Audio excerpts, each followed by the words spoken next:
Pertama-tama atas nama KWI mengucapkan selamat datang kepada teman-teman wartawan dan jurnalis pada konferensi pers pasca sidang KWI tahun 2024.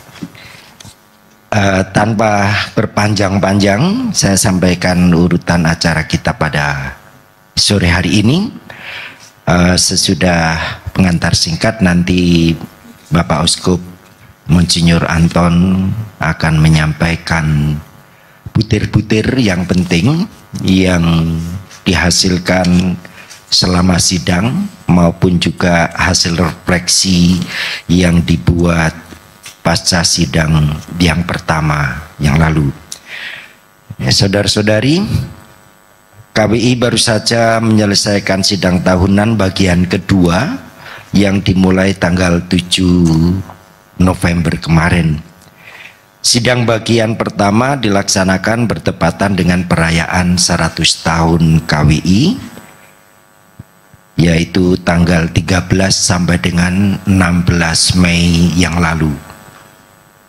Sidang pertama dan sidang kedua merupakan satu kesatuan.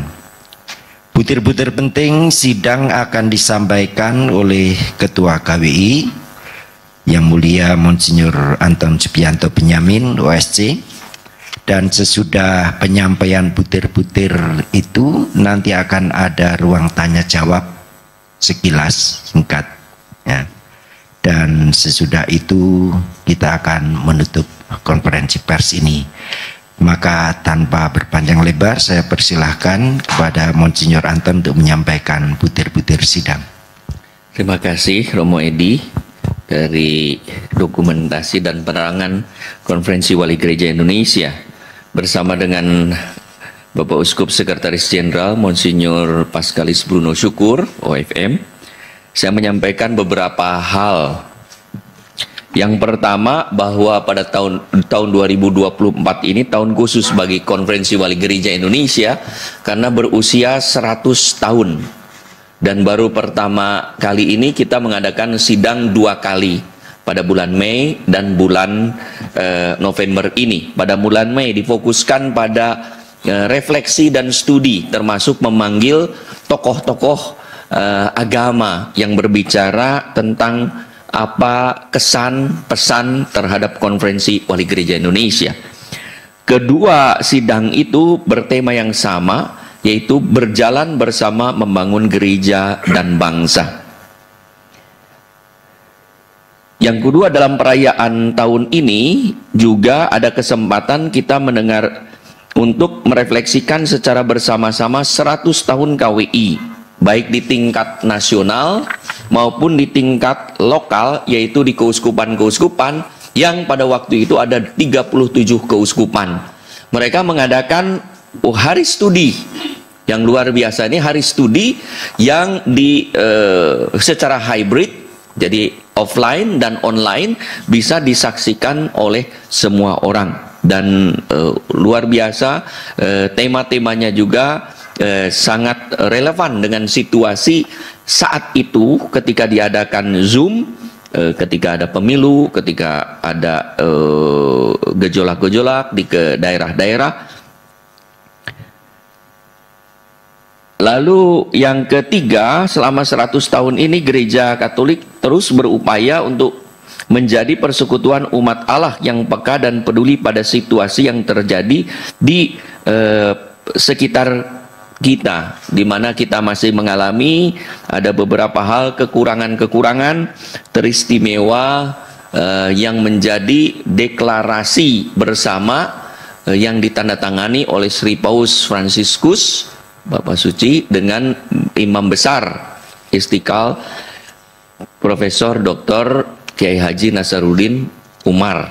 Itu berkaitan dengan dehumanisasi. Ada banyak kejahatan-kejahatan manusia yang kita juga prihatin, misalnya penjualan tindak pidana penjualan orang, ya. Lalu juga keprihatinan tentang perubahan iklim termasuk kerusakan alam yang diakibatkan oleh pengelolaan yang tidak terkontrol atau eksploitasi yang tidak terkontrol. Jadi di mana kami berusaha untuk bertindak bersama dengan semua orang yang berkehendak baik, yang mengatasi agama, budaya, adat istiadat, etnik, siapapun kita bergandengan tangan. Upaya berjalan bersama semakin diteguhkan juga dengan kehadiran Bapak Suci pada tanggal 3 sampai 6 dalam kunjungan yang disebut kunjungan apostolik, yang mengambil tema iman, persaudaraan, dan bela rasa. Dengan iman itu, tema itu bukan hanya sekedar tema, tapi tema yang dihidupi oleh Bapak Suci Paus Fransiskus sendiri dan diteladankan kepada kita untuk dihidupkan. Bagaimana kepercayaan iman kepada Tuhan yang sungguh dijalankan dengan baik dan benar akan melahirkan persaudaraan sejati yang melampaui batas-batas budaya, agama, etnik, golongan. Lalu dari persaudaraan sejati akan mengalirlah gerakan bela rasa teristimewa kepada saudara-saudari yang sangat membutuhkan. Dan kita bersyukur atas kesaksian hidup yang Bapak Suci juga perlihatkan, di mana banyak orang itu sangat terkesan dengan tindakan sederhana dan rendah hati yang sangat mengesankan. Misalnya dengan membuka kaca jendela, melambaikan tangan sambil tersenyum, dan beberapa kali berhenti untuk menyapa, bersalaman, serta memberkati orang-orang yang telah menunggu di jalan. Beliau sangat peka sekali ketika melihat anak-anak, orang tua, orang sakit, orang yang menderita akan berhenti. Jadi tidak ada yang bisa menghentikan iring-iringan yang lengkap dengan prosedur paspampres kecuali bela rasa Paus Fransiskus. Ketika Paus Fransiskus ingin berhenti, saya termasuk beberapa kali di dalam rombongan itu terhenti atau dihentikan karena ada Bapak Suci harus menyapa orang-orang dan memberi berkat. Dan yang menarik, pengamatan saya yang mengikuti rute itu bukan hanya orang Katolik, tapi Bapak Suci dianggap sebagai tokoh kemanusiaan, tokoh manusia, tokoh bangsa. Sebagaimana kita yakin juga dua tokoh yang menandatangani deklarasi imam besar juga. Itu bukan hanya tokoh agama, tapi tokoh kemanusiaan. Kemudian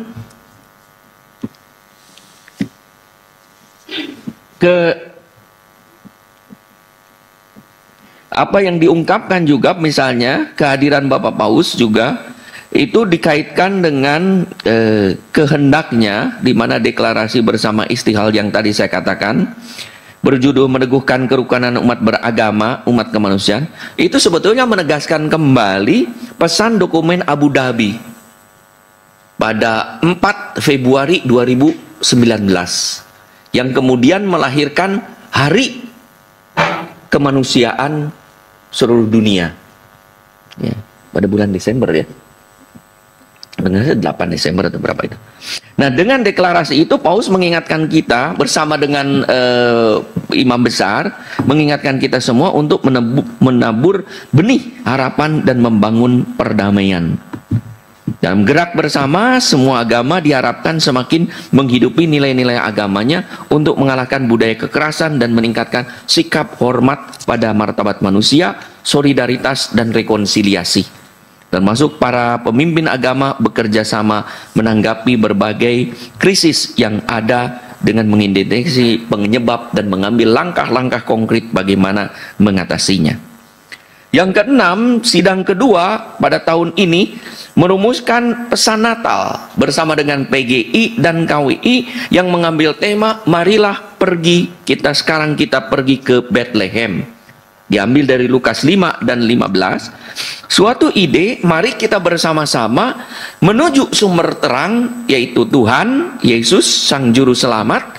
Dari situ kita menambah kekuatan sehingga para gembala yang mendapat warta pertama kembali setelah perjumpaan itu bukan menjadi gembala yang sama sebelumnya, tetapi menjadi gembala yang kini, gembala yang memuji dan memuliakan Allah. Maka dalam pesan itu juga ajakan bagaimana menjadikan Indonesia suatu Bethlehem baru, di mana kita berjumpa hidup, dan kehidupan itu membuat kita memuji dan memuliakan Allah. Yang ketujuh, sidang KWI ini mengingatkan kita akan misi gereja saat ini. Sebagaimana Yesus mengutus 12 para rasul, demikian juga kita diutus untuk mewartakan kasih-Nya di tengah dunia dengan segala persoalan dan segala tantangan. Ini dikaitkan juga dengan hasil sinode para uskup di Roma yang baru saja ditutup pada bulan Oktober tanggal 27 2024. Dari Indonesia kebetulan ada 2 wakil, Monsinyur Adrianus Sunarko dan saya sendiri, dengan menghasilkan dokumen yang berkaitan dengan bagaimana menjadi gereja sinodal yang misioner dan berbelas kasih, yang mewartakan kebenaran, kebaikan, kasih Allah, tetapi dengan tekanan penuh belas kasih atau penuh bela rasa. Dan di situ kita juga nanti diajak gereja Katolik seluruh Indonesia untuk mengaplikasikan keputusan-keputusan sinode di Roma yang terdiri dari 155 paragraf. Bisa diakses di website Vatikan. Yang kedelapan, kita turut mewujudkan hidup berbangsa yang lebih menghormati hak asasi manusia, melestarikan alam semesta, mengedepankan dialog dan cara-cara damai dalam menyelesaikan persoalan. Kita berharap pemerintah mengayomi seluruh warga negara tanpa pandang bulu, menegakkan hukum seadil-adilnya, dan dapat selalu hadir dalam kegelisahan, ketakutan, dan kekhawatiran serta kegalauan umat. Maka dalam pembukaan sidang saya juga mengajak para peserta sidang untuk juga turut mendukung pemerintah yang baru dalam menunaikan tugas dan tanggung jawabnya, agar kebijakan-kebijakannya serta keputusan-keputusan dan pelaksanaan-pelaksanaannya sesuai dengan amanat Undang-Undang Dasar 1945 dan sesuai dengan harapan rakyat. Dengan kata lain, bagaimana nilai-nilai Pancasila sungguh diwujudkan oleh mereka, dengan tetap berlaku kritis sebagai rekan kerja partner yang baik bagi pemerintah untuk mendampingi jika ada sesuatu yang harus disampaikan berkaitan dengan ketentuan moral, spiritual, sebagaimana ditekankan dalam nilai-nilai sila-sila Pancasila. Yang kelima, sidang KWI tahun ini juga diwarnai oleh keprihatinan yang amat mendalam atas bencana dan erupsi gunung berapi Lewotobi. Begitu banyak saudara-saudari kita yang terkena dampak, maka gerakan bantuan orang sudah pergi ke sana atas nama Caritas Indonesia yang berkoordinasi dengan Caritas keuskupan serta Caritas setempat. Demikian juga pengumpulan dana sebagai ungkapan bela rasa kepada saudara-saudari kita yang sedang mengalami kesulitan. Yang terakhir, ke-10, pada tahun depan, tahun 2025, itu tahun jubileum seperti yang ditetapkan oleh Paus melalui bula Spes non confudit, dengan maksud untuk meneguhkan para peziarah pengharapan agar tetap kuat dalam pengharapan akan kebaikan dan kemurahan hati Allah, yang akan dibuka pada tanggal 24 Desember 2024 oleh Paus Fransiskus di Roma.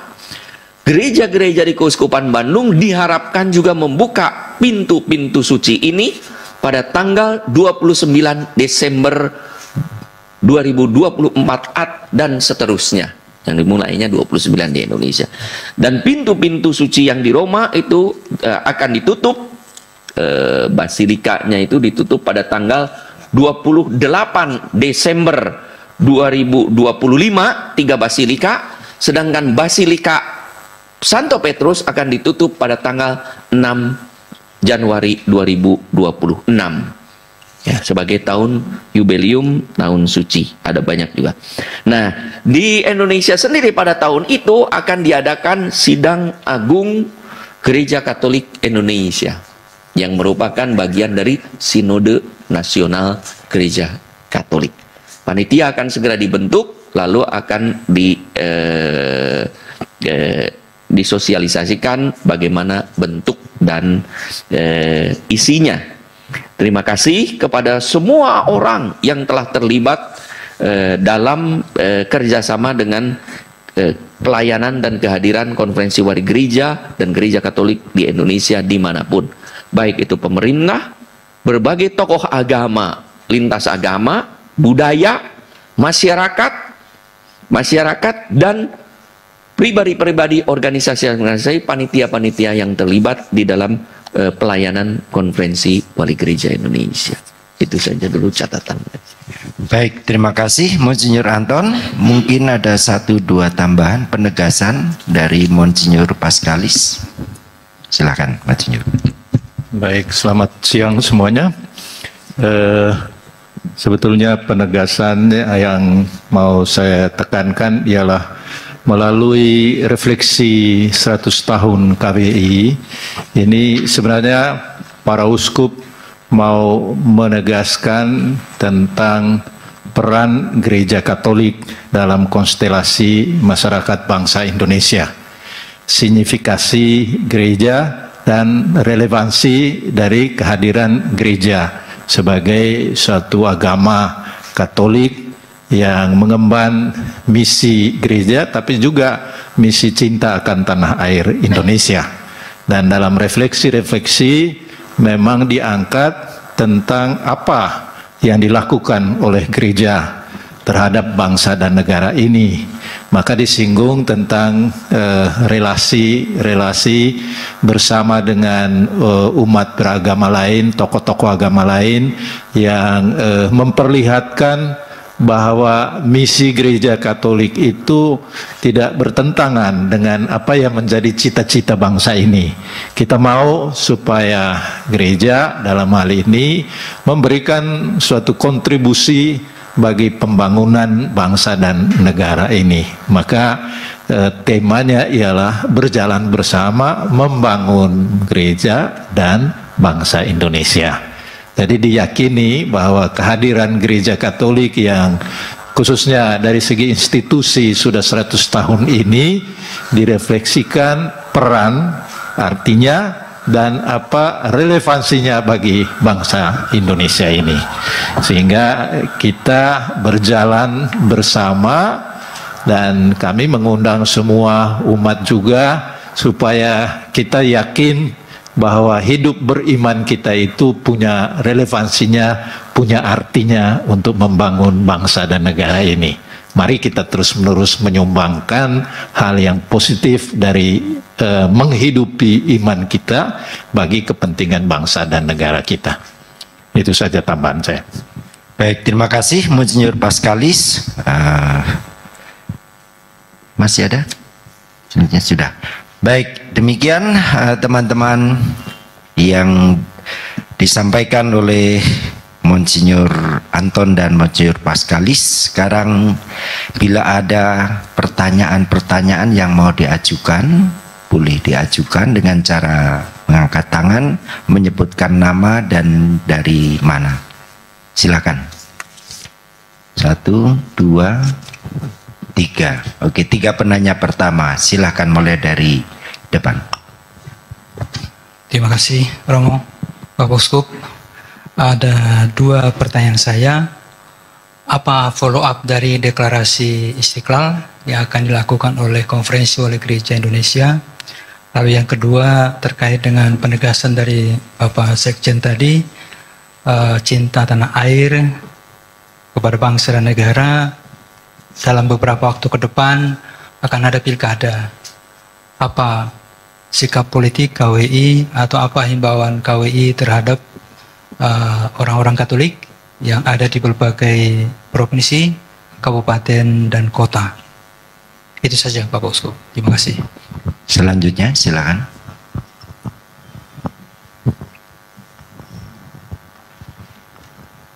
Saya izin bertanya, Bapak Uskup. Saya Astrid dari Detik Network Indonesia dan Gramedia Writing Project. Tadi sempat disinggung mengenai isu kemanusiaan di mana gereja peduli dengan hal tersebut. Nah, terkait itu saya mewakili sudut pandang media dan mengamati fenomena di sekolah karena kebetulan juga berkecimpung di bidang psikologi dan pendidikan. Bagaimana peran gereja sendiri di tahun 2024 ini yang terbaru dalam memfasilitasi isu-isu kesehatan mental, di mana kita mengetahui banyak siswa-siswa remaja tingkat suicide, depresi sangat meningkat. Lalu bagaimana gereja menjembatani hal tersebut antara keluarga-keluarga dan pihak pendidikan atau sekolah untuk bisa membangun bangsa dengan lebih baik. Terima kasih. Baik, terima kasih. Terakhir. Selamat sore, Romo, Bapak Uskup. Saya dari Warta Katolik Media. Ada dua hal yang ingin saya tanyakan. Yang pertama terkait dengan poin 3 dan 8. Di situ dikatakan bahwa Gereja Katolik terus berupaya untuk menjadi persekutuan umat Allah yang peka dan peduli dengan situasi dan persoalan yang terjadi. Lalu di poin 8, turut mewujudkan hidup berbangsa yang lebih menghormati hak asasi manusia, melestarikan alam semesta, mengedepankan dialog dan cara-cara damai. Seperti yang kita ketahui bahwa saat ini terdapat persoalan di Papua Selatan, terlebih khususnya di Keuskupan Agung Merauke, di mana terdapat tanah adat yang mungkin terjadi alih fungsi secara sepihak oleh pemerintah, dan banyak umat Katolik juga yang terdampak atas hal tersebut, dan bagaimana posisi serta pandangan dari Konferensi Wali Gereja Indonesia sendiri. Itu yang pertama. Lalu yang kedua terkait tahun jubileum tahun 2025 dan juga Sidang Agung Gereja Katolik atau SAKI tahun 2025, apakah ada harapan khusus dari Konferensi Wali Gereja Indonesia terhadap keuskupan-keuskupan yang ada? Terima kasih. Baik, terima kasih. Langsung saja kepada Monsinyur Pascalis, silakan. Yang pertama tentang follow up deklarasi Istiqlal, yang kedua mengenai mental health di pendidikan, bagaimana respon? Monggo, silakan. Berkaitan dengan deklarasi, kita sudah minta kepada komisi-komisi yang terkait di Konferensi Wali Gereja Indonesia untuk segera bersama-sama dengan teman-teman untuk membuat langkah-langkah yang konkret. Lalu yang kedua, ada juga kelompok yang disebut dengan Praksis, itu adalah Pusat Riset dan Advokasi Serikat Yesus. Ini baru didirikan. Nah, mereka juga kemarin saya titipi 2 minggu yang lalu bertemu dengan saya mengatakan bagaimana Praksis juga bisa mempelajari ini dan memberi usulan tindak lanjutnya itu seperti apa. Karena ini riset dan advokasi yang terdiri dari ahli-ahli, juga bekerja sama dengan kelompok lintas agama. Ini semacam think tank yang baru ada yang akan membantu gereja Katolik dalam kaitan riset dan implementasi juga. Jadi informasi, aksi ini menjadi tantangan kita. Kemudian berkaitan dengan mental ya, kesehatan mental.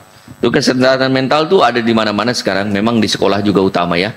Di gereja juga. Kemarin juga kan kita mendengar kisah pastor di Singapura ditusuk ya. Nah, itu kesehatan mental juga. Jadi kesehatan mental itu tidak berpikir tempat suci, tempat apa namanya juga mental ya, terganggu. Nah, sekolah juga pasti mendapat perhatian. Maka kita menekankan budi pekerti. Satu, itu budi pekerti. Yang kedua, itu konsultasi. Yang disebut dengan lembaga konsul itu bukan lembaga pilihan, tapi yang seharusnya ada ya di sekolah-sekolah. Sampai sekarang memang saya menduga belum semua sekolah ada lembaga-lembaga ini. Apalagi sekolah-sekolah di daerah-daerah yang tenaganya kurang, apalagi menyediakan. Sedangkan di banyak sekolah yang di kota-kota besar sudah dilengkapi dengan psikolog dan bahkan psikiater, bukan hanya di sekolah satu, bahkan pada tingkat-tingkat itu. Saya mengalami juga ya. Itu bisa dicek nanti, mungkin sambil survei ya di sana. Tapi kesulitannya yang di daerah-daerah tidak ada. Saya tidak menjumpai itu. Ya, yang sekolah-sekolah kecil itu tidak ada. Dengan ya pertama biaya yang kedua tidak ada tenaga, ya. Lalu di keuskupan ini komisi keluarga ini menciptakan banyak konsultan-konsultan itu, bahkan mengadakan pelatihan-pelatihan. Ini Romo Aristanto mengadakan pelatihan-pelatihan dari berbagai untuk bisa membantu keluarga, karena kesehatan mental di sekolah itu juga berawal dari kesehatan mental di keluarga sendiri. Ya, student care ada. Jadi ini memang sudah digarap. Ini Romo Aristanto nih. Ini kan Mbak Astrid ini berminat tuh, udah bisa wawancara dengan Romo. Ya, ini bagian itu. Jadi menggarap keluarga lebih komprehensif di nah, idealisme ini yang ingin kita terapkan.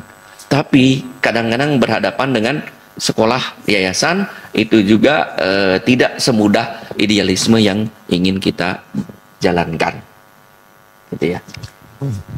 Baik, yang poin ketiga mungkin Monsinyur Paskalis mengenai sikap gereja tentang kasus-kasus yang ada di Papua, tentang penyerobotan tanah, tentang posisi gereja. Monggo silakan. Ya, prinsip dasar yang dipegang gereja ialah selalu berusaha untuk menangani persoalan-persoalan ini dengan tetap memperhatikan hak-hak asasi manusia, ya. Itu prinsip dasar yang kita berusaha untuk perjuangkan.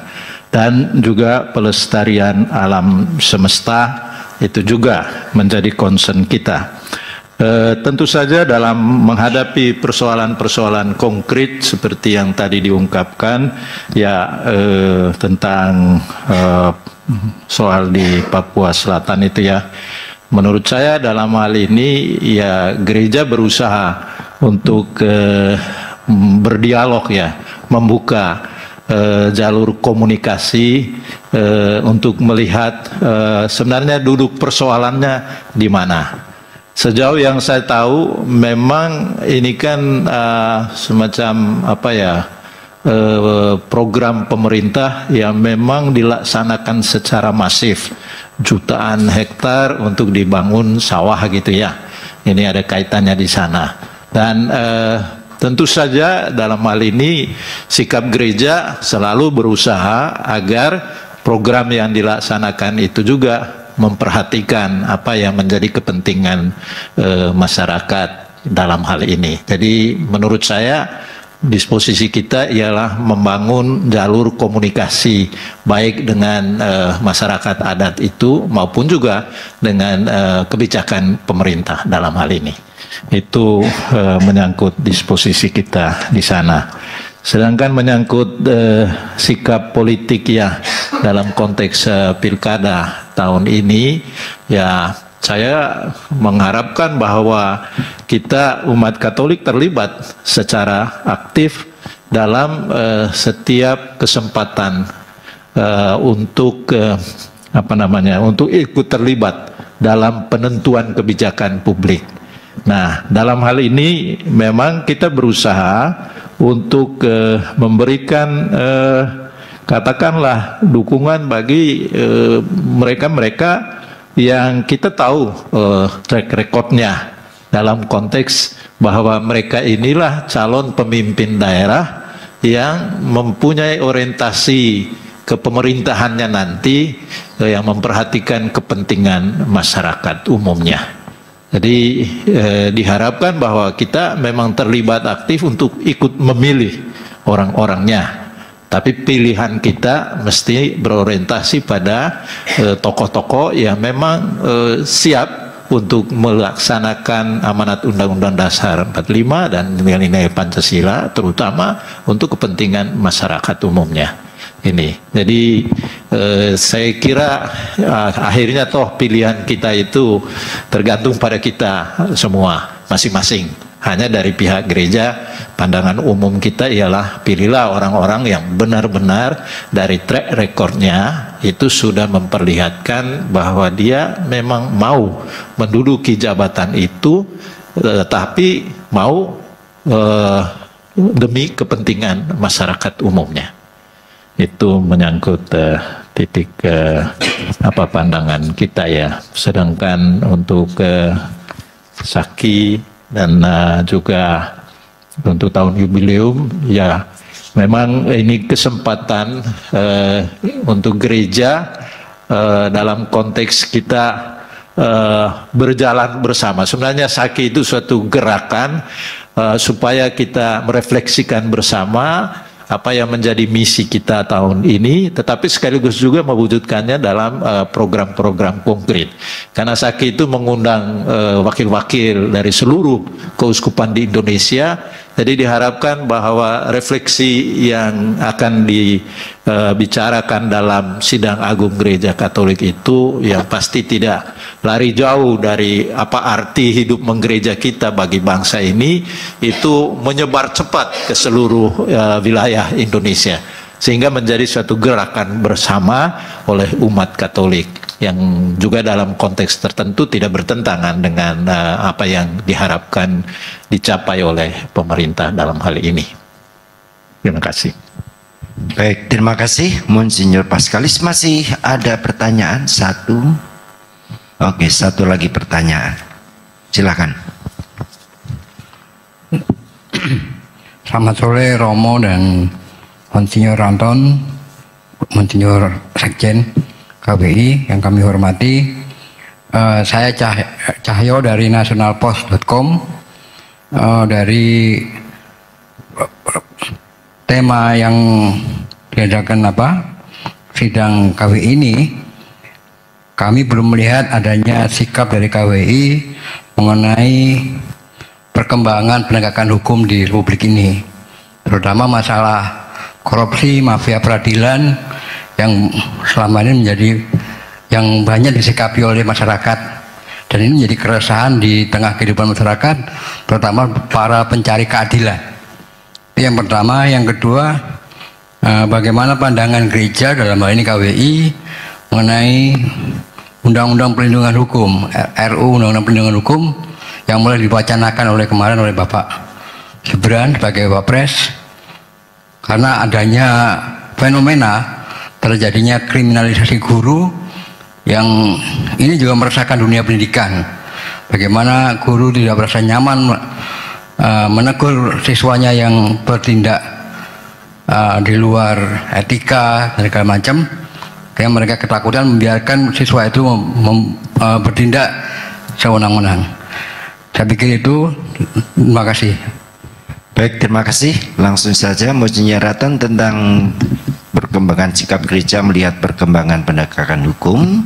Lalu yang kedua yang konkret kemarin berkaitan dengan kasus Ibu Guru Supriyati kalau nggak salah ya. Pemukulan yang di Sulawesi itu. Anak. Walaupun berita hari ini sudah divonis bebas. Iya. Silakan Monsinyur. Saya kira sikap gereja sama ya, berkaitan dengan itu moral, spiritual ya, selalu sama. Maka ketika ada sesuatu yang tidak sesuai atau bertentangan dengan kejujuran, pasti kita menentang dan kita bersuara kepada siapapun. Yang jauh lebih penting adalah sekarang juga bagaimana membersihkan lembaga-lembaga gereja, institusi itu dari situ, dan memberikan sikap dan teladan. Satu kekuatan moral yang sangat kuat sebetulnya bukan sekedar berbicara, tetapi menghidupi. Maka bagaimana kita itu menghidupi kejujuran itu. Ya, nah inilah kekuatan yang kita lihat juga dari pemimpin kita, Bapak Suci Paus Fransiskus, untuk berbicara tentang kesederhanaan, menunjukkan kesederhanaan. Untuk berbicara tentang bela rasa, itu kekuatan berbela rasa itu bagaimana? Ya, jangan sampai kita berbicara bela rasa, kehidupan kita lain. Berbicara tentang kesederhanaan, kehidupan kita lain. Ya, nah itu kekuatan. Jadi harapan besar bahwa bagi kita di samping membuat catatan-catatan kristis terhadap apa yang tidak sesuai dengan ketentuan moral, tapi bagaimana kita menghidupi sendiri sebagai, maka dibutuhkan sebenarnya figur-figur atau pemimpin-pemimpin yang memberikan contoh dan teladan. Kita berharap itu. Lalu berkaitan dengan kasus ya guru dan undang-undang, saya kira berbagai undang-undang itu untuk satu kebaikan kebenaran. Kebaikan tidak hanya cukup, harus disatukan dengan kebenaran, tidak harus dipasangkan dengan kebaikan. Ya, kebaikan dan kebenaran juga harus disatukan dengan tata cara, kesantunan, disebut keindahan. Nah, kalau dikaitkan lebih jauh lagi, ya, kebenaran, kebaikan, keindahan atau kesantunan, cara-caranya, tapi juga harus dalam kerangka kekudusan, relasi saya dengan Tuhan. Maka kalau seseorang itu, saya yakin semua orang yang takwa menurut agamanya masing-masing kepada Tuhan yang diimaninya, kalau punya hubungan dekat, ketika ia memproduksi hukum, ketika ia mengusulkan atau melakukan tindakan pun akan dijalankan dalam rasa takut kepada Allah kalau berbuat salah, malu terhadap sesama kalau juga berbuat kotor. Ya, maka mohon kepada para wakil rakyat yang membuat undang-undang itu untuk selalu terus berpegang teguh pada Undang-Undang Dasar 45 dan nilai-nilai Pancasila. Kalau patokannya itu undang-undang apapun kita butuhkan, gitu ya. Kalau patokannya itu, tapi kalau patokannya spontan, reaktif atau membalas, melindungi tertentu dengan maksud ada keadilan pihak tertentu yang dikorbankan, maka kita harus mengkritisi. Biasanya kalau ada sesuatu berkaitan dengan itu, kita punya komisi-komisi itu yang mempelajari, ya, mempelajari. Maka baiklah juga sebelum kita bereaksi, ketika mendengarkan kita kan mereaksi. Begitu kita bereaksi, ada sesuatu dipelajari dulu, baru kita memberi reaksi. Biasanya saya kalau ada apa-apa langsung ditanya reaksinya bagaimana. Waduh, dipelajari saja belum reaksi, nanti salah lagi reaksinya. Ya, nah, maka kita juga biasanya begitu itu oke, reaksi spontan sementara begini, tapi tolong pelajari dulu sehingga kita bisa memberi tanggapan yang lebih pas. Karena situasi itu juga kan begitu beredar. Tadi saja saya mendengarkan di radio dibahas terus debat pro kontra, rame. Ada yang bilang, oh saya dididik dulu dipukul kok, gitu ya. Wajar, kenapa kok sekarang nggak boleh, gitu ya. Oh yang dia, enggak, zaman sekarang tidak bisa, yang begitu tuh harus dihukum. Rame tadi saya dengar tuh ya, debat. Nah, maka berkaitan dengan ini, kita harus berpegangan teguh pada 4 hal tadi. Baikan, kebenaran, kesantunan, dan ketakutan saya kepada Tuhan. Bahayanya kalau kita sudah tidak takut pada Tuhan, tidak malu pada sesama, apapun bisa dibuat. Baik, terima kasih Monsinyur Paskalis. Sudah cukup. Masih adakah? Baik, tampaknya sudah tidak ada. Sekali lagi terima kasih Monsinyur Anton, Monsinyur Paskalis, dan teman-teman sekalian. Demikianlah konferensi pers yang kita selenggarakan pada sore hari ini. Atas perhatian semuanya, terima kasih. Gereja tetap berkomitmen untuk berjalan bersama membangun gereja dan bangsa Indonesia. Terima kasih, Tuhan memberkati. Sahabat peradaban kasih yang terkasih, sampai jumpa pada episode berikutnya. Terima kasih atas kebersamaan kita. Salam peradaban kasih ekologis. Berkah dalam